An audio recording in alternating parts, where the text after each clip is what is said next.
నీపైనే ఆనుకుని విరాస్తున్న స్తుతికావ్యం. ఈ సంఘానికి మేము కొత్తగా వస్తున్నాం, కానీ పాత వాళ్ళమే. అక్కడ చర్చిలో ఉండేవాళ్ళం మేము. మరి ఇక్కడికి రావడానికి మాకు అవకాశం ఇచ్చారు.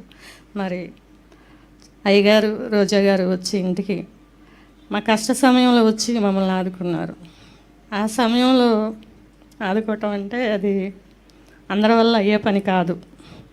అటువంటి స్థితిలో మమ్మల్ని వచ్చి ఆదరించారు. మరి మా బిడ్డల పక్షాన, మా పక్షాన అయ్యగారు, మరి అలాగే రోజా గారు ప్రార్థించిన విధానాన్ని బట్టి, అలాగే సంఘంలో కూడా ప్రార్థన చేస్తున్నామని చెప్పి మాకు ఓదార్పును, ధైర్యాన్ని ఇచ్చారు. అలాగనే మా కోడలు